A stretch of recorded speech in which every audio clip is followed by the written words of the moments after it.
Et bonjour à tous, vous qui êtes avec nous aujourd'hui. Bonjour donc, et bienvenue dans cette table ronde consacrée à ce qui nous concerne tous.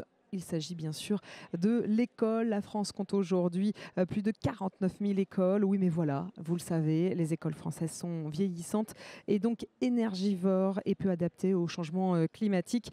La rénovation énergétique de ces établissements constitue donc un enjeu majeur et on va y revenir avec nos invités. La Banque des Territoires s'engage donc auprès des collectivités pour accompagner cette transition écologique. En mai 2023, le programme d'accélération EduNuRénov a donc été mis en place. Mais alors comment cette initiative accompagne-t-elle les collectivités?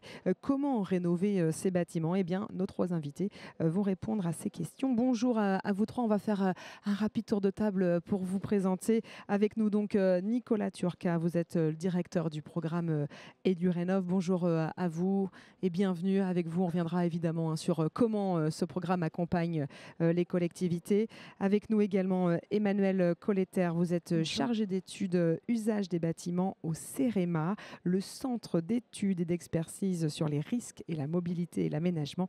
Le CEREMA qui accompagne l'État et les collectivités territoriales dans le domaine notamment de l'aménagement et du bâtiment. C'est un peu long, mais c'était important de le préciser. Et puis également avec nous, Anthony Poulain, adjoint. Bonjour à vous. Vous êtes adjoint à la ville de Besançon. Avec vous, on verra comment la ville, votre ville, a déjà pu rénover 5 groupes scolaires. Et puis vous, cher public, vous serez aussi nos invités puisque nous vous proposerons bien, le micro et donc de poser des questions à nos invités. Avant ça, Nicolas Turca, le programme d'accélération EduRénov a été dévoilé en mai dernier. Pourquoi finalement il était urgent de proposer un programme aux collectivités, un tel programme? Alors, le programme EduRénov, en fait, il répond à une question assez simple, qui est la question de l'attractivité du territoire. L'école est au centre Oui. de la cité, au sens premier du terme. C'est face à la mairie, en général, dans un champ assez central historiquement. C'est un symbole de la République très fort. C'est un des grands services de public de proximité. Vous avez presque 20 millions de personnes qui, chaque jour de l'année scolaire, le fréquentent, vont chercher les enfants, vont les déposer le matin. Les 12 millions d'élèves, 1 million d'enseignants. Donc ça vous donne l'ampleur de ce que les gens finalement vivent. Les conditions aujourd'hui d'exercice de la pédagogie sont importantes. On sait qu'aujourd'hui, une mauvaise qualité de l'air intérieur ou avoir des conditions complètement insalubres pour faire court, avoir trop froid l'hiver ou trop chaud l'été, bloque les apprentissages aussi. Donc c'est quelque chose de vraiment central. Donc la Banque des Territoires a décidé de faire ce focus finalement sur une déclinaison. L'année dernière, on s'est doté d'un nouveau projet stratégique avec une mesure phare qui est dédiée à la rénovation énergétique des bâtiments publics. Et l'école nous a paru un élément central du territoire, un élément clé, un élément pivot. Un symbole aussi pour les générations futures, hein. C'est aussi quelque chose qui était important. Donc voilà, c'est aussi... Et enfin, une grande préoccupation des élus. Les parents sont des gens qui vivent, qui votent, si on se dit tout, qui vraiment habitent dans la proximité de la ville et donc de cette zone urbaine. Donc ça, c'est quelque chose de très important. On a lancé ce programme. Ce programme, il a un objectif assez ambitieux. 10 000 écoles d'ici 2027, accompagnées, financées, valorisées sous différentes formes. Chaque projet est très différent, vous le verrez.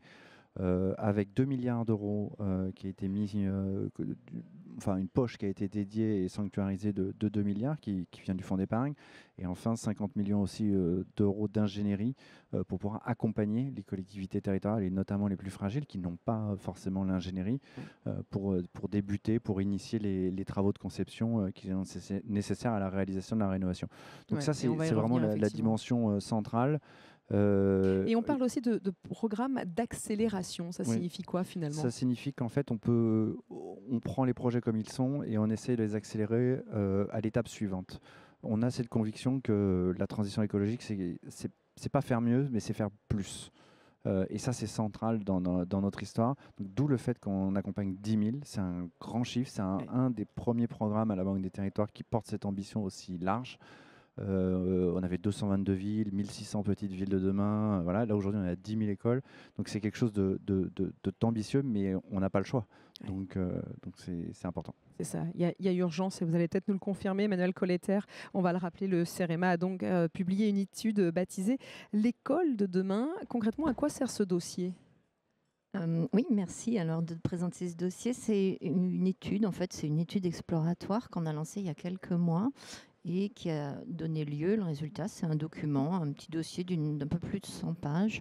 D'où est partie l'idée, il y a quelques mois, un peu comme la Banque des Territoires, hein, nous, CEREMA, on accompagne les acteurs publics principalement pour trouver des solutions dans tout ce qui peut poser problème. Alors comment on les accompagne concrètement en mettant à disposition des experts ou des agents comme moi. Et on les accompagne aussi en allant chercher des solutions concrètement, en allant capitaliser des expériences, ce qui se fait ailleurs, puisque le CEREMA est un établissement à l'échelle nationale. Hein.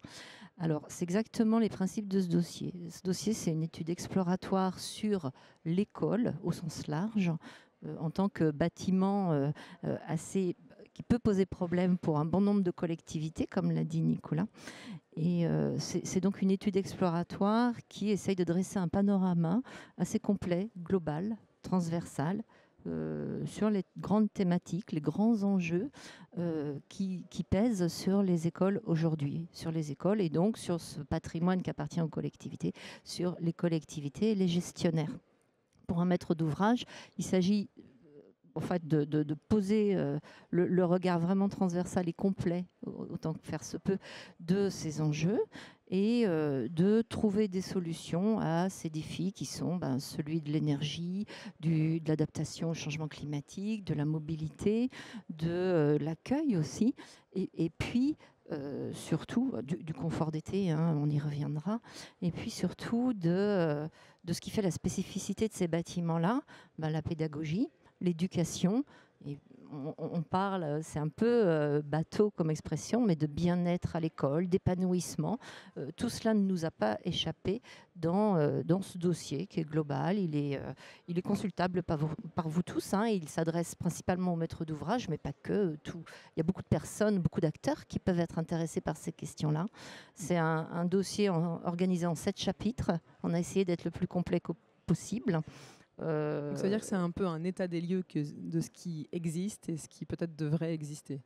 Alors, c'est un état des lieux, oui, des enjeux en 7 chapitres avec des déclinations. C'est assez, c'est assez ramassé hein, comme oui, comme même format. si ça fait 100 pages, c'est assez Oui, ramassé. parce qu'il est pas mal illustré en fait. Non, mais je le dis parce que c'est pas un annuaire, c'est pas exhaustif.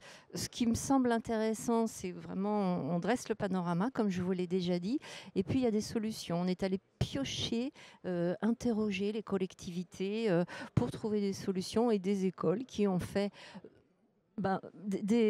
on parle d'école de demain ou école du futur, mais en fait, c'est des solutions qui sont mises en œuvre aujourd'hui. Oui. On est allé chercher ce qu'il y a de plus original, de ce qui se fait pour nous de mieux en lien avec cette adaptation nécessaire au changement climatique. Et donc, si ça se fait dans certaines écoles, ça veut dire que ça peut se faire ailleurs. Ouais. Et justement, on va y revenir avec la ville de Besançon. Avant ça, puisqu'on en était à l'état des lieux, on se doute bien que Besançon ne fait pas exception. C'était quoi l'état des lieux jusque-là ? Alors, l'état des lieux, tout d'abord, dans une ville comme la nôtre, c'est 64 écoles, 133 bâtiments, plus de 8000 élèves qui, tous les jours, vont dans ces établissements. Je dis tous les jours, à l'exception de l'été, mais la plupart du temps, il y a un enjeu aussi qu'on intensifie l'usage de ces bâtiments et notamment en les ouvrant à d'autres activités et à l'ensemble de la population. Donc, globalement, comme dans beaucoup d'autres collectivités, le bâtiment scolaire, il y a une attention, il y a eu une massification de l'enseignement qui a amené à un moment donné des périodes de construction de bâtiments scolaires. Ensuite, au fur et à mesure de la progression de l'urbanisme de la ville, des bâtiments scolaires. Et on a un peu bâti et derrière, trop peu rénové. Et c'est le cas pour une ville comme la nôtre. On a une forme de certains appelaient ça pour les ponts de dette crise. Je pense que c'est la réalité, c'est-à-dire qu'on a des bâtiments qui ont vieilli, parfois mal vieilli, et pour lesquels nous devons impérativement agir. Pour autant, et c'était intéressant tout à l'heure dans le diaporama, trop souvent ça a été ignoré, puisqu'avec la même somme d'argent, on pouvait préférer faire un bâtiment qui rayonnait ou un grand équipement plutôt que de refaire les écoles, là où on s'y intéresse à l'école lorsqu'on a les enfants dans l'école. Mais au-delà de ça, même si c'est le premier service de proximité au sein de tous nos quartiers, on a parfois tendance à un peu l'ignorer. Donc nous, notre objectif politique a été, dès la campagne électorale, de faire de la rénovation de nos écoles le grand projet de notre mandat. Ouais. Et c'est vraiment de cette manière-là que nous avons construit ensuite le programme. C'est ça, et on va y revenir évidemment. Alors peut-être avant même d'aller vraiment dans le vif du sujet, puisqu'on parle d'édu-rénov, de rénovation, ce terme que finalement on utilise très souvent. Emmanuel Colletter, ça veut dire quoi finalement rénover? On ne parle pas seulement d'une approche technique. Alors non, évidemment, la réponse est dans la question. Voilà. La rénovation, elle est technique, elle est constructive. Donc, quand on parle de transition écologique avec les deux axes, atténuation, adaptation, on parle évidemment d'économie de ressources, on parle d'équipements peu énergivores, on parle de techniques constructives, de bioclimatisme, mais on parle aussi de bas carbone, de ressources bas carbone. Enfin, c'est vraiment la vision complète. Cette donne technique et constructive, elle est indispensable, elle est primordiale, mais elle ne suffit pas. Pour les écoles, on a tout ce qui relève des usages. Moi, je suis chargée de mission usage, donc mon regard est toujours porté à fond sur cette thématique-là. Et les usages, ça veut dire les pratiques, les comportements, le volet humain au sein de ces bâtiments qui sont des bâtiments de vie, les écoles. Alors, parler du volet humain au sens large, c'est bien beau. Ça veut dire quand même que cela relève de méthodes, d'outils et d'observations. D'abord, de qui parle-t-on? Par exemple, pour les écoles, on a les élèves, effectivement, qui sont au centre du lieu, mais on a aussi un personnel éducatif, au sens large, personnel administratif et un personnel technique. Tous ces gens qui ne se parlent pas forcément au sein d'une école vont être amenés peut-être à mieux se connaître. Je vous prends l'exemple du gestionnaire technique qui, lui, a pour mission d'entretenir, de réparer, d'installer des chaudières, des systèmes. Et d'un autre côté, on a peut-être des professeurs ou des élèves qui ont besoin d'une qualité de l'air, de pouvoir respirer, avoir un air de qualité. Je vous parle de ça parce qu'aujourd'hui, c'est vraiment prendre finalement toute la population voilà, dans sa globalité. Voilà, oui. Exactement. Et toutes ces donnes-là, toutes ces différentes thématiques font l'objet école, donnent corps et construisent l'objet école. Et alors justement, comment on rénove et surtout comment peut-être on fait des choix, parce qu'on l'a bien compris, notamment avec la ville de Besançon, les écoles sont nombreuses, on ne peut pas tout rénover en même temps. Alors comment on fait des choix, Anthony Poulain? Alors, la première des entrées a été une entrée bâtimentaire et énergétique, c'est-à-dire les bâtiments les plus dégradés et ceux qui consommaient le plus d'énergie. Juste un chiffre là aussi, la facture d'énergie dédiée aux écoles, c'est plus de 700 000 € par an. Et on a vu à quel point, avec l'augmentation des coûts de l'énergie, ce type de dépenses sont particulièrement stratégiques dans la maîtrise des budgets communaux. Et donc, nous avons priorisé aussi dans différents quartiers, puisqu'il ne s'agissait pas de faire une action qui était à l'échelle d'un seul quartier, mais bien dans différents quartiers. Donc, nous avons priorisé les bâtiments qui nécessitaient la rénovation globale la plus importante en y incluant l'ensemble des dimensions de la transition écologique et en accompagnement de ce programme bâtimentaire, un programme de revégétalisation des cours d'école et d'intégration de l'école dans le quartier, y compris pour y accéder en mode doux, etc. Donc là, on n'est que sur une facette d'un projet plus global. Comme quand on rénove une place, on essaye de l'intégrer encore plus dans la ville pour en faire quasiment une place de village au cœur de la ville. Et bien là, l'enjeu, c'était aussi de faire une école de village au sein de notre tissu urbain, avec tout ce que cela suppose aussi de lien social. Mais alors, quand on a fait le choix des groupes scolaires donc à rénover, reste encore finalement à définir les urgences, parce qu'on imagine que les urgences sont très nombreuses. Alors, on commence par quoi finalement? Eh bien, on commence déjà, je tiens à le dire, à faire dialoguer le service éducation et le service bâtimentaire au sein Ça, c'est une bonne nouvelle et c'est pas Emmanuel qui va nous contredire. Mais c'est pas les priorisations du service éducation ne sont pas forcément celles des bâtiments. Et l'enjeu était déjà de mettre tout le monde autour de la table, y compris avec la communauté éducative au sens large, pour prioriser ces écoles. Donc on a dégagé 5 écoles prioritaires situées dans différents quartiers de la ville et qui nous ont permis à chaque fois aussi de prendre le temps de bien mener ces rénovations. C'est un projet en soi, avec de la concertation. On met les enfants, on met les parents, on met l'ensemble des travailleurs du quotidien de l'école autour de la table pour savoir qu'est-ce qu'ils désirent dans cette école et comment on peut réaliser cet élément-là. Donc le déclencheur, c'est la rénovation énergétique, mais concrètement, c'est l'ensemble des usages qu'on améliore. Donc c'est un programme dans une première phase de 5 écoles et sur l'ensemble du mandat, puisque c'est 60 millions d'euros que nous avons totalement dédiés sur cette opération. Dans une ville comme la nôtre, c'est quand même augmenter le budget d'investissement, de le passer de 35 millions à 45 millions par an. Donc vous voyez que ce n'est pas neutre et cela nous permet de ne faire que 15 écoles sur le mandat, mais déjà 15 écoles sur le mandat à un rythme soutenu avec l'ensemble des impératifs indiqués. C'est déjà pas mal. Emmanuel Colletter, effectivement, c'est l'une des solutions que les collectivités et que finalement tous les acteurs se retrouvent autour de la table pour la rénovation. Oui, oui, oui, il me semble que c'est le minimum, effectivement. Sinon, on risque tout simplement de les louper, hein. Parler des acteurs à mettre autour de la table, on n'est pas obligé. D'ailleurs, ça se fait très bien sans ça. Mais comme je vous le disais tout à l'heure, on risque des loupés d'usages typiques, de besoins ou d'installations qui ne seront pas utilisés ou des dysfonctionnements au sein d'une école. Je prends toujours un exemple simple pour imager les choses. Des chauffages, un système de refroidissement, un système de chauffage ultra performant dont personne ne sait, que personne ne sait utiliser, mis à part un technicien.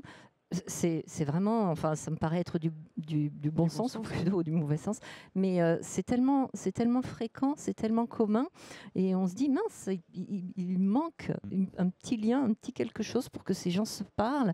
Vous savez, il nous est arrivé, nous, CEREMA, de conseiller de faire des notices imagées à mettre dans les pièces pour que les personnes puissent utiliser la molette de chauffage, savoir comment elle se règle, tout simplement.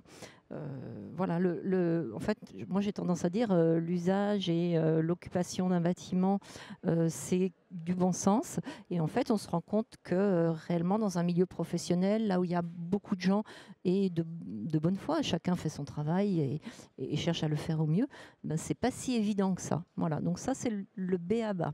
Après, on a toutes les questions en rénovation qui relèvent de cette adaptation le confort.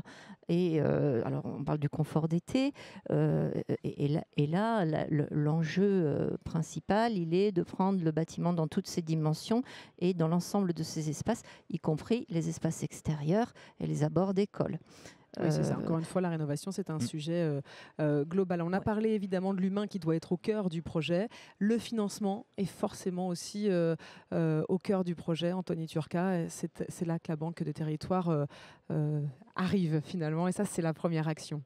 L'une des premières actions. Alors, je voulais juste compléter quelque chose parce que c'est hyper important ce qui vient d'être dit sur les usages. Vous pouvez, mener des actions de sobriété qui vont vous permettre d'accroître les économies d'énergie entre 10, 12, 15% dans certains cas supplémentaires par rapport à ce qu'on a. Et ça, c'est le premier point. Et le deuxième point, ça va être la question de faire de l'objet école un objet apprenant aussi. Typiquement, la question des cours, des choses comme ça, des nouvelles pédagogies, la classe dehors, des choses comme ça, c'est des choses aujourd'hui qui sont très travaillées. Voilà. Alors sur les financements, de manière beaucoup plus pratico-pratique, parce que le financement, ce qu'on se disait tout à l'heure, c'est que c'est finalement la concrétisation du projet aussi. On est en phase voilà, de réalisation, enfin on va réaliser le projet. Il y a beaucoup de manières de financer. La première, c'est l'autofinancement, évidemment, des collectivités, qui est plutôt bon et qui est très fort chez les collectivités sur la base de la bonne gestion globale des collectivités locales. La deuxième chose, c'est les prêts également, qui sont, et je vais y revenir. Et puis enfin, les subventions. Il y a aussi beaucoup aujourd'hui de subventions qui sont dédiées. Je pense en premier lieu au fonds vert, évidemment, que vous pouvez compléter avec de la DETR et de la DSIL, qui sont des dotations supplémentaires qui sont dédiées selon un certain nombre de territoires et d'équipements. Ça, c'est le premier point. La bonne nouvelle depuis quelques mois, c'est que le fonds vert dédié aux écoles est sanctuarisé dans ses usages. Donc ça, c'est la première chose. Donc on va pouvoir continuer de financer des projets d'ampleur, des projets d'envergure, et y compris des projets d'ailleurs qui ont des caractéristiques d'adaptation climatique. C'est une des particularités du fonds vert aussi cette année, d'être plus explicite sur ce sujet-là. Et puis enfin du prêt qui permet de lisser sur le long terme notamment. Alors c'est vrai qu'à la Banque des Territoires, on est spécialiste, on est appuyé sur du fonds d'épargne, finalement sur le livret A des Français. Donc je trouve que c'est un beau symbole justement de réintroduire cet argent au service des générations futures. Un prêt à long terme jusqu'à en général 25 ans, avec des taux qui sont bonifiés, donc parce qu'ils ont une vocation écologique. Et puis enfin, aussi des dispositifs un peu plus innovants, je pense à des avances remboursables qui se remboursent donc sur les économies générées pour des travaux de plus petite ampleur, de l'huisserie, des changements de vecteurs énergétiques, des choses comme ça. Vous avez un dispositif qui s'appelle l'Intracting, qui est quelque chose avec un taux très bonifié pour le coup, et qui vous permet aussi d'engager des phases travaux voilà, avec des gains assez rapides. C'est une avance remboursable sur 13 ans avec un taux aujourd'hui qui oscille entre, entre 2 et 2,10. Donc 2,10. Donc voilà, donc c'est quelque chose aujourd'hui qui est disponible, qui est à la disponibilité des collectivités locales. Et vous avez pu en bénéficier, j'imagine, Anthony Poulain Alors pas on avait Alors, pas travaillé sur les gymnases, mais en tout cas on a bénéficié en effet de l'accompagnement de la Banque des dépôts et du Rénov est le premier prêt que l'on a pris pour cette rénovation. J'insiste là-dessus puisque ça permet d'être assuré d'avoir les financements pour mener le programme. La première série du programme sur les 4 premières écoles, c'est à peu près 4 millions 100. On a contracté un prêt d'un peu plus de 2 millions auprès de la Banque des dépôts et des consignations, avec un dialogue précis sur les objectifs à atteindre de part et d'autre, d'ailleurs, si je peux le dire comme ça, mais en matière d'opérations. C'est les opérations totem, c'est comme ça qu'elles ont été nommées dans le programme EduRénov. Mais il ne s'agissait pas simplement, et ça a été notre cas, de s'engager sur des baisses de consommation d'énergie. Le minimum, c'était moins 40%. Mais bien sur d'autres choses, et plus nous étions engagés, plus nous pouvions bénéficier d'une solution de financement intéressante. Pour rien cacher, c'est 0,65% sur 15 ans en 2000, quand on a signé en 2021. Donc c'est quelque chose d'extrêmement intéressant pour les collectivités. Et je voulais juste insister là-dessus en disant que il faut, en la matière de la transition écologique, à mon sens, lever le tabou de l'emprunt et de la dette. C'est-à-dire qu'en matière de transition écologique, le mur d'investissement auquel nous devons faire face nécessite des moyens financiers qui peuvent se rembourser par les économies que l'on va réaliser, mais qui, si elles ne sont pas faites maintenant, si ces investissements ne sont pas faits maintenant, coûteront d'autant plus cher demain. Donc je pense, et je plaide avec beaucoup d'élus, pour qu'au sein de notre calcul de la dette, nous extrayons un certain nombre d'opérations dont dépend l'avenir même de nos activités. Mais ça Et veut donc, dire que c'est aussi peut-être de la pédagogie à faire auprès des populations. Certes, l'école Mm. reste au centre de tout, mais comment on argumente pédagogie, ça auprès des... pédagogie Ouais, et transparence. ouais. Nous avons assumé d'augmenter notre capacité d'investissement et de dire pour financer cela, on a toujours un très bon autofinancement, mais on doit aller chercher de l'argent. Mais ça ne suffit pas de dire cela. C'est quel argent on va chercher. C'est pour ça que nous avons mis en place, on a été l'une des premières grandes collectivités françaises à aller jusque-là en la matière, un questionnaire auprès des établissements bancaires où il n'y a pas que le taux qui compte lorsque nous choisissons nos prêts, il y a aussi l'engagement de l'établissement bancaire sur des grands domaine de la transition écologique. Il était inacceptable pour moi d'aller face aux habitants en leur disant on va emprunter sans avoir l'assurance que, faire un peu caricaturalement, mais les intérêts de l'emprunt que je paye tous les mois avec l'argent des Bisontins ne participent pas à l'autre bout du monde à des opérations qui sont tout le contraire de ce que l'on porte localement. Donc c'est ce que l'on a fait et c'est ce que l'on continue. D'ailleurs, je remercie pour le dialogue que nous avons eu à ce moment-là avec la Banque des dépôts et des consignations, puisqu'il me semble qu'il y a même eu un dialogue en interne pour savoir comment on répond à certaines choses, puisqu'on ne s'était jamais posé la question de la provenance de certains fonds. Et ça, nous le menons avec tous les établissements. Et je pense que nous sommes maintenant une quinzaine de collectivités à le porter. Avec France Urbaine, nous espérons aller plus loin. Il me semble que c'est un gage de confiance et de transparence pour la réhabilitation d'une dette saine au service de la transition écologique. Ça veut dire que, Nicolas Turca, ça veut dire que EduRénov, c'est aussi rénover, bien sûr, mais bien rénover dans tous les sens du terme. C'est pas que du financement. Non, c'est pas que C'est du réfléchi. financement, c'est un travail beaucoup plus global. C'est de l'ingénierie, c'est de la valorisation de projets aussi, c'est des manières de faire. C'est une ambition, on l'a dit, les 40% aujourd'hui. On a eu le débat d'ailleurs entre techniciens sur à quelle hauteur il faut le mettre. Alors bon, on a la chance, on a de la loi qui nous dit qu'il faut 40%.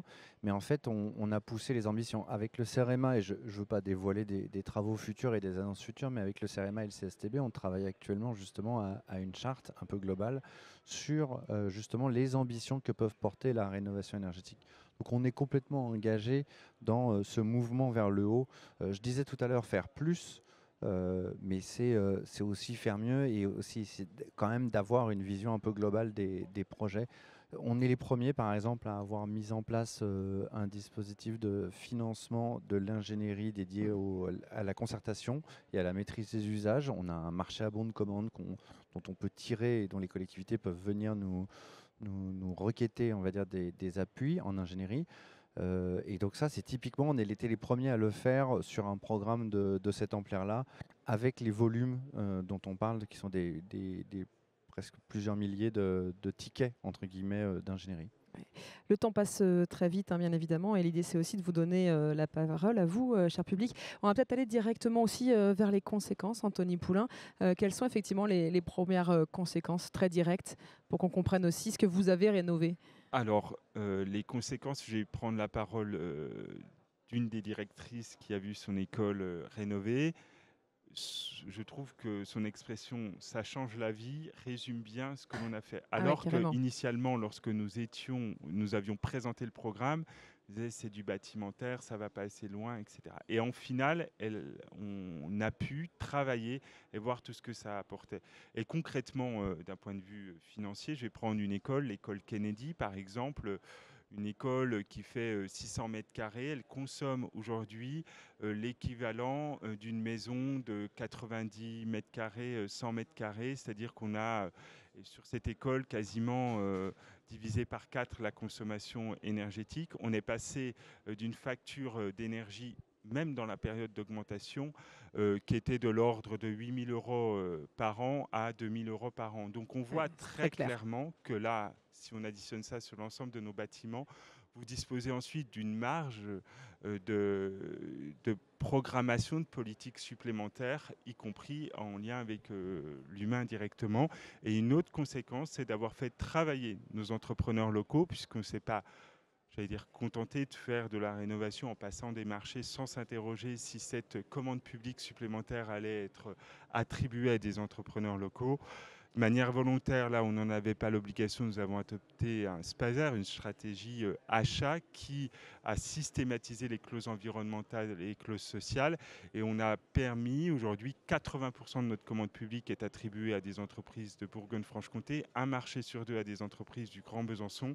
Et plus nous avons mis de conditions environnementale, plus nous sommes allés et nous avons osé expérimenter aussi des choses que faisaient nos entrepreneurs sur nos propres bâtiments, plus nous avons consolidé l'économie locale. Donc c'est bon pour les enfants, c'est bon pour le climat et c'est bon pour l'économie. Locale. Et alors, quid peut-être de l'avenir? En effet, les prochaines élections municipales sont en 2026. Quid donc des programmes déjà engagés, notamment à Besançon? Alors, c'est tout l'enjeu. On a d'ores et déjà on avait programmé 10 millions d'euros par an jusqu'en 2026. D'ores et déjà, nous programmons cette somme de 10 millions d'euros sur 2027, puisqu'on sait aussi que ces projets mettent du temps à émerger et c'est ce qui a un peu ralenti le début. Il faut trouver les financements, etc. Donc, pour moi, ça doit progresser. Je vois aussi un changement.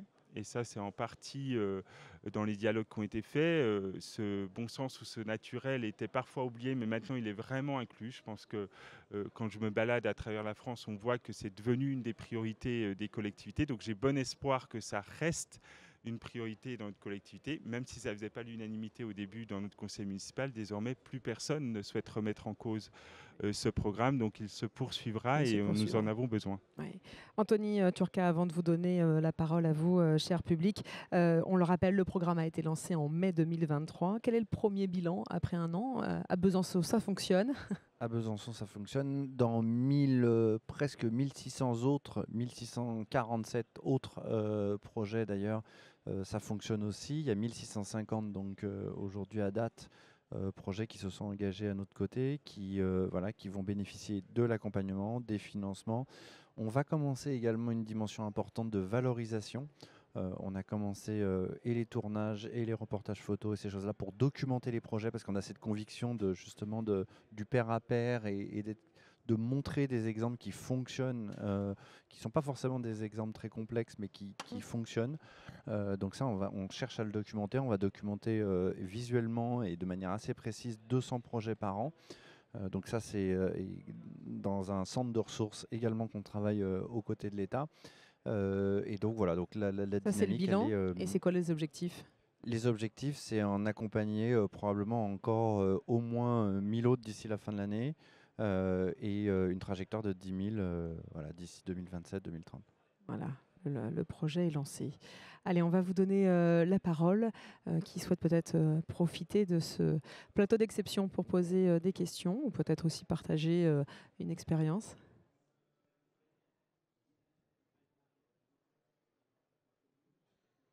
Oui, le micro arrive. Bonjour, Bonjour. Bénédicte Derville de la Fédération nationale des écoles de production qui est aidée par la Banque des territoires. Merci beaucoup. J'ai loupé un peu le début de l'intervention. Je voulais savoir si ce programme s'adresse à des écoles privées également ou uniquement à des écoles publiques.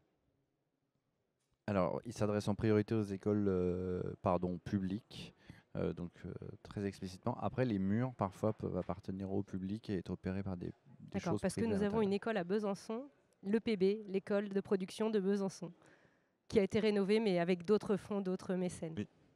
Merci. Merci pour votre question. Ça veut dire qu'il y a peut-être des solutions, effectivement, même pour les établissements privés. Des solutions, il y a des questions aussi avec les Bretons et les Alsaciens qui ont des caractères spécifiques. Donc, voilà. Non, mais par rapport au ratio privé-public, Ouais. c'est des territoires spécifiques. Oui, il y a une question devant. Donc, je voulais savoir l'impact des régions par rapport à votre projet. Donc, par exemple, la région Île-de-France qui est énorme au niveau investissement. Voilà. Alors, les régions sont embarquées donc, à deux niveaux. Donc, les régions de France ont beaucoup travaillé à nos... Pardon. Alors, remettez peut-être votre micro. Oui. Mettez peut-être vos oreillettes pour bien entendre. Voilà, donc les régions ont été embarquées par le biais de Régions de France, historiquement. Et puis, on a financé des lycées qui sont accompagnés notamment à travers le programme ACTE, qui est un partenaire essentiel hein, du programme, qui est aujourd'hui un programme d'action qui finance de l'ingénierie.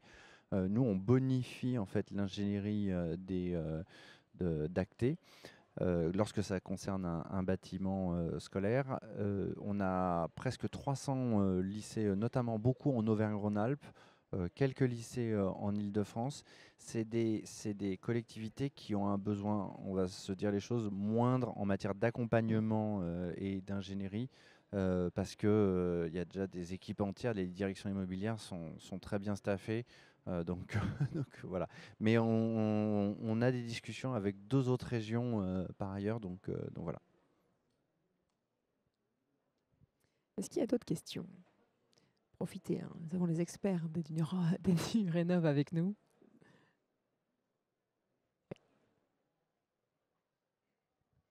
Oui, bonjour. J'ai pris en cours de route aussi. C'est pas un problème. Là, à l'instant, vous parlez de bonification. Alors, c'est en termes de taux? Alors, il y a 2 bonifications. Là, je parlais de la bonification d'ACTE. ACTE est un programme qui est financé via des C2E. Donc, vous pouvez aller sur le site internet et vous avez des lots et des lots techniques. Donc, vous pouvez candidater par exemple au lot 1 sur les audits énergétiques et demander du financement sur ce sujet-là. Aujourd'hui, ACTE va vous financer 50% de l'ingénierie que vous allez demander. Et nous, on va rajouter 25% en fait, à partir du moment où c'était un dossier scolaire. D'accord ? Ça, c'est la première chose, c'est le financement de l'ingénierie. Concernant le financement des travaux, on a un taux dit bonifié, c'est-à-dire qu'en fait, où le taux est un petit peu baissé par rapport à la norme des taux aujourd'hui. Normalement, le taux, il est à 3,60. Et parce que c'est des projets écologiques, qui ont des économies d'énergie, font entre plus que 30 ou 40% d'économies d'énergie, on est à 3,40 voilà, sur 25 ans.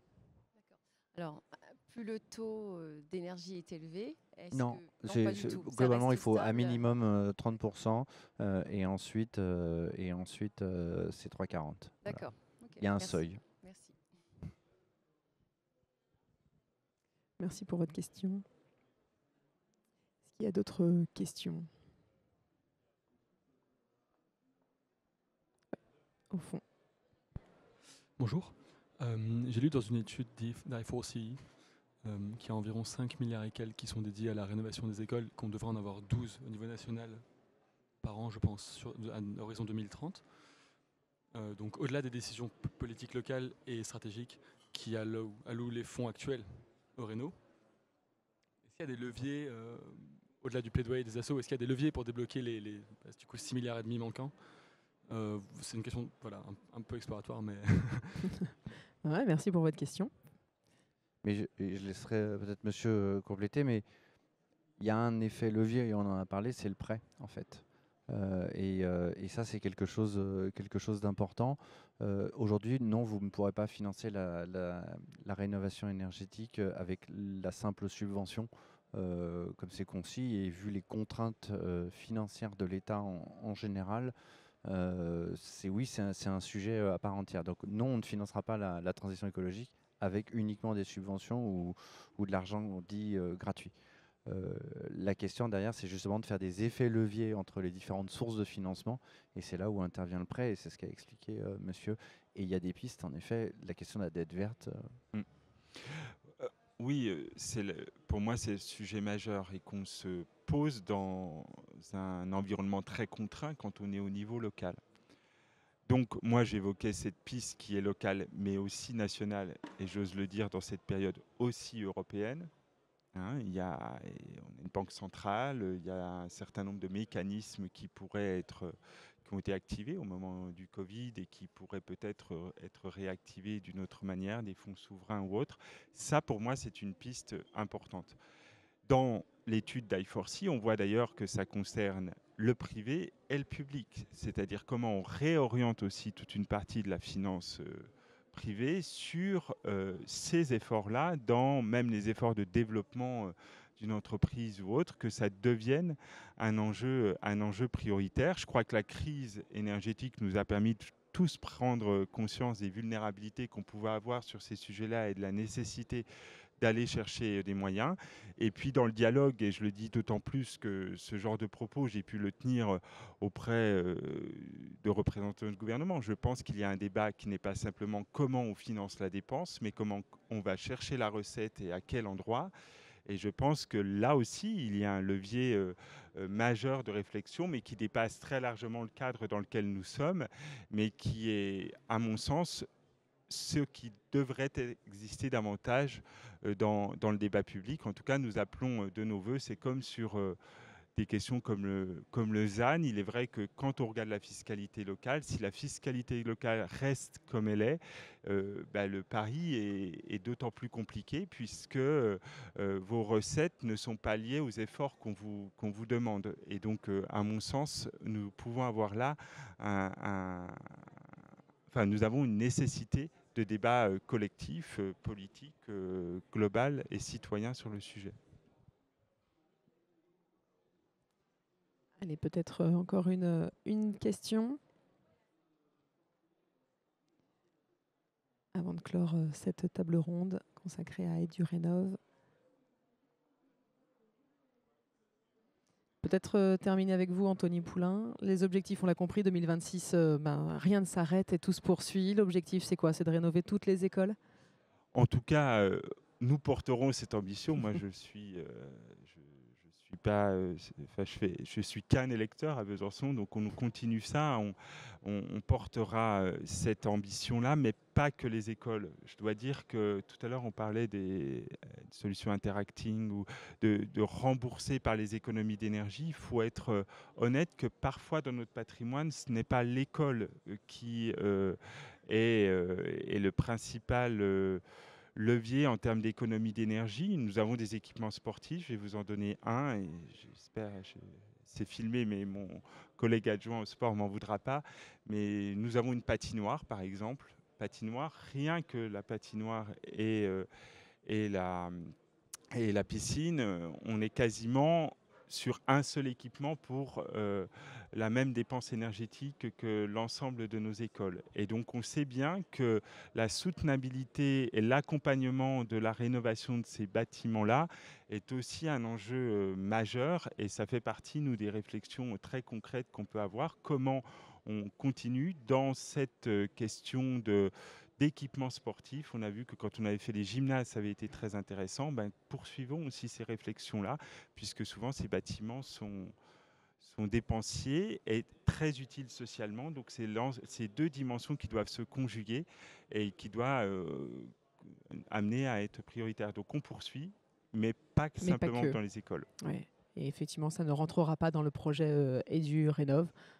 Mais on aura un sport rénov bientôt. C'est ça. Voilà, on aura d'autres choses. Y a pas de... L'annonce est faite. Rendez-vous dans un an pour le premier bilan. Voilà. En tout cas, avant ça, merci à vous trois pour vos témoignages. On l'aura compris, l'école doit rester au cœur du dynamisme, et EduRénov contribue à cela. Merci à vous, cher public, et merci à vous, chers invités. Merci. Merci à vous. Merci. Merci.